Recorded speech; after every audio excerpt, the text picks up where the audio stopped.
ઉત્સવ, આપણે વારે ઘડી ઉત્સવ મનાવીએ ને, પહેલી વાત તો એ કે આપણી સનાતન સંસ્કૃતિ ઉત્સવ પ્રધાન છે. એમાં આપણો પુષ્ટિ માર્ગ વિશેષ ઉત્સવ પ્રધાન છે. 12 મહિનામાં આપણે કેટલા ઉત્સવ મનાવીએ? શ્રી હરિરાયજીનું વર્ષોત્સવનું કીર્તન છે ને, રહ્યો મોહેશી વલ્લભ ગ્રહ ભાવે. અને વર્ષોત્સવના કીર્તનમાં એક એક ઉત્સવ કયા દિવસે મને શ્રી વલ્લભ કઈ રીતે લાડ લડાવે. 12 મહિનામાં આપણે 56 ઉત્સવ મનાવીએ છીએ. આ પુષ્ટિ માર્ગમાં 56 ભોગનો ભાવ શું?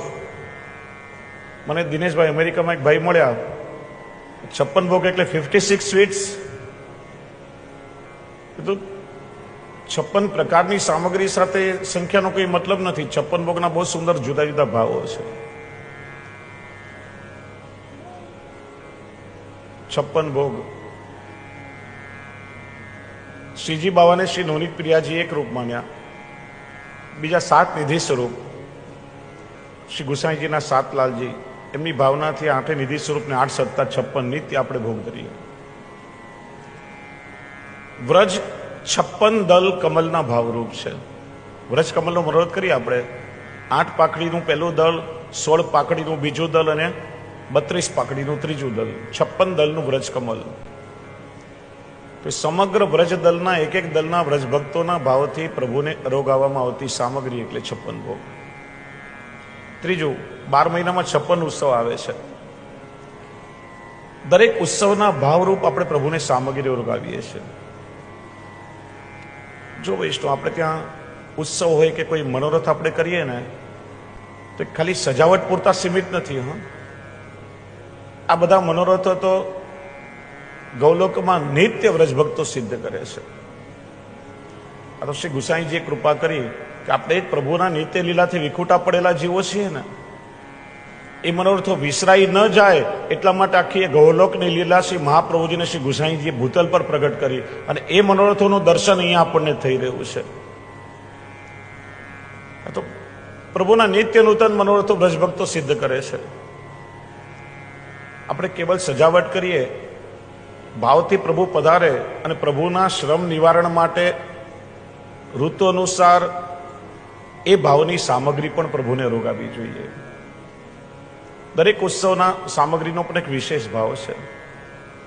અને કદાચ ન્યૂનતા રહી ગઈ હોય સેવામાં, કદાચ કોઈ ભૂલચૂક રહી ગઈ હોય, તો સમગ્ર વર્ષોત્સવની જે પણ સામગ્રી છે એ 56 ભોગમાં આપણે પ્રભુને રોગાવીએ છીએ.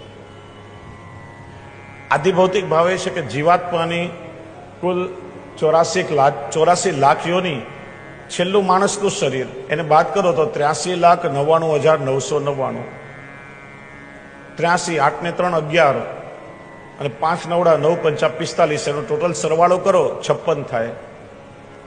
તો આ મનુષ્ય દેહ મળ્યો ત્યારે મનુષ્ય યોનીમાં 83,99,999 યોનીનું કર્મફળ આપણે 56 ભોગ દ્વારા પ્રભુને અર્પણ કરી દઈએ છીએ કે જીવાત્માને ફરીથી જન્મ ના લેવો પડે. એમ જુદા જુદા ભાવો છે.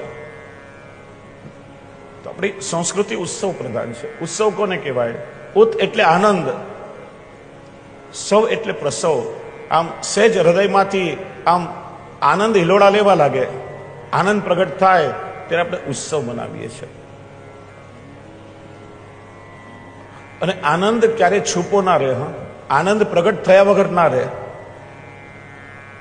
બાબો એસએસસીમાં ફેલ થયો હોય તો માણસ મોઢું લટકાડીને ચૂપચાપ ત્યાંથી નીકળી જાય, પણ પેલો એસએસસીમાં ટોપ ક્લાસ પર પાસ થયો હોય ને, તો રસ્તામાં જે મળે ને, લે પેંડો ખા, મારો દીકરો એસએસસીમાં ફર્સ્ટ આવ્યો. આનંદ ક્યારે પણ પ્રગટ થયા વગર ના રહે. અને બ્રજમાં કોણ પ્રગટ થયું છે? આપણે શું કહે છે? નંદ ઘેર આનંદ ભયો. નંદ ઘેર લાલો ભયો એવો નહીં. આનંદ કરપાદ મુખો ધરાદી, સ્વયં આનંદ સ્વરૂપ પ્રભુનું પ્રાગટ્ય થયું છે. કે આપણે શું કહીએ? નંદ ઘેર આનંદ ભયો, પછી કહીએ જય કનૈયા લાલ કી. કૃષ્ણ સ્વરૂપે આનંદ પ્રગટ થયો. કૃષ્ણ કહો, આનંદ કહો, રસ કહો, પ્રેમ કહો, આ બધા બીજાના પર્યાયવાચી શબ્દ છે. પ્રેમ અને આનંદનું સાક્ષાત મૂર્તિ મંત પ્રગટ સ્વરૂપ એટલે પ્રભુ શ્રી કૃષ્ણ